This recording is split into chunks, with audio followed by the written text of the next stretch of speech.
Cryptocurrency by করা, cryptocurrency sell করা এবং ক্রিপ্টোকারেন্সি সোয়াপ করা, মেটামাস্কের এই তিনটি গুরুত্বপূর্ণ বিষয় নিয়ে আমাদের আজকের এই ভিডিও। মেটামাস্ক অ্যাকাউন্টে আমরা অলরেডি লগ ইন করেছি। আপনারা দেখতে পাচ্ছেন অ্যাকাউন্টের নামের জায়গায় অ্যাকাউন্ট 2 লেখা আছে। আমরা একটি সুন্দর নাম দিব অ্যাকাউন্টের, এই জন্য এখানটিতে প্রেস করলাম, চেঞ্জ অ্যাকাউন্ট নেমে গেলাম। যেহেতু আমাদের চ্যানেলের নাম আর্ন উইথ বাইটচিক, আমরা অ্যাকাউন্টের নামও বাইটচিক দিলাম। এবার সেভ করলে দেখেন অ্যাকাউন্ট 2 চেঞ্জ হয়ে বাইটচিক চলে এসেছে। আপনি মাল্টিপল অ্যাকাউন্ট যদি ইউজ করেন একই মেটামাস্ক ওয়ালেটে, সেক্ষেত্রে আপনি বিভিন্ন নাম দিয়ে রাখতে পারেন আপনার আইডেন্টিফিকেশনের সুবিধার জন্য। মাঝের এই বাটনটি হচ্ছে মেটামাস্কের হার্টটিতে টাচ করলেই একটা লিস্ট ওপেন হলো। এর প্রথমেই আছে বাই। আপনি আপনার লোকাল কারেন্সি দিয়ে ক্রিপ্টোকারেন্সি বাই করতে পারবেন। তো আমরা যদি সামনের দিকে এগিয়ে যাই, প্রথমেই কান্ট্রি সিলেক্ট করতে হবে। যেহেতু আপনি বাংলাদেশের নাগরিক, আপনি অবশ্যই বাংলাদেশ সিলেক্ট করবেন। এখন কন্টিনিউ দিলেই দুটি অপশন দেখতে পাবেন, গুগল পে, ডেবিট কার্ড অথবা ক্রেডিট কার্ড। আপনার যদি গুগল পে অ্যাকাউন্ট থাকে, গুগল পেতে যদি ব্যালেন্স থাকে, আপনি গুগল পেতে গিয়ে ক্রিপ্টোকারেন্সি ক্রয় করতে পারবেন।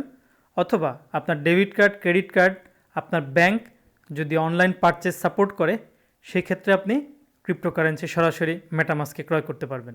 স্থানীয় মুদ্রায় ক্রিপ্টোকারেন্সি বিক্রয় করার জন্য আমরা এবার দ্বিতীয় অপশনটিতে যাব, সেল অপশন। এখান থেকে গেট স্টার্টেড দিলে আমরা একটা ইরর রিপোর্ট পাচ্ছি। এর দ্বারা মেটামাস্ক আপনাকে বোঝাচ্ছে বাংলাদেশি কারেন্সিতে আপনি ক্রিপ্টো বিক্রয় করতে পারবেন না। তবে অন্যান্য সেন্ট্রালাইজড এক্সচেঞ্জে এটা সম্ভব। আমাদের চ্যানেলে ভিডিও দেওয়া আছে, প্রয়োজন হলে অবশ্যই দেখবেন। আমরা এখন সোয়াপ ফাংশনটি নিয়ে আলোচনা করব, যেখানে ক্রিপ্টোর পরিবর্তে ক্রিপ্টো বিনিময় করা হয়। উপর থেকে 3 নম্বর অপশনটি সিলেক্ট করলেই সোয়াপ উইন্ডোটি আমাদের সামনে চলে আসলো।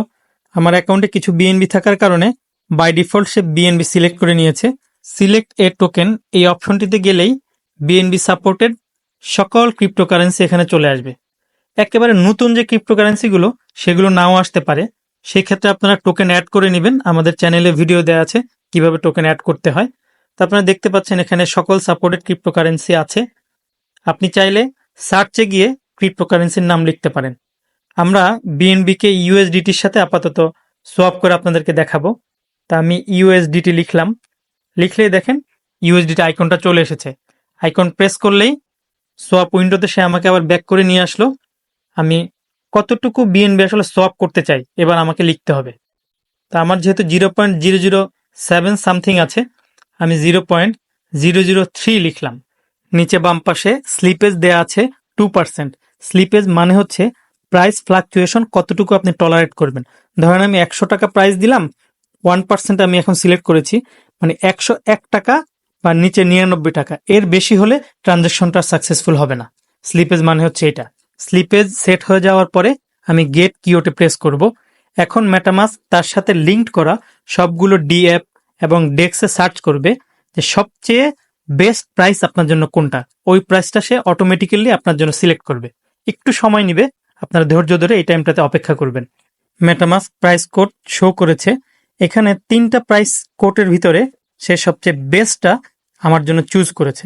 আপনি চাইলে এখানটাতে ঢুকে দেখতে পারবেন। দেখেন এখানে 3টা অপশন আছে, আপনি ম্যানুয়ালিও সিলেক্ট করতে পারবেন। তবে আমি রিকমেন্ড করব ম্যানুয়ালি সিলেক্ট করা দরকার নেই। মেটামাস্ক আপনাকে বাই ডিফল্ট যেটা দেয় সেটাই আপনি ইউজ করেন। এখানে গ্যাস ফি যে অপশনটি, এটা হচ্ছে এই যে আমি ট্রানজ্যাকশন করছি, বিএনবি বিক্রি করে আমি ইউএসডিটি ক্রয় করছি, এখানে ট্রানজ্যাকশনের জন্য এই ফিটা কাটবে।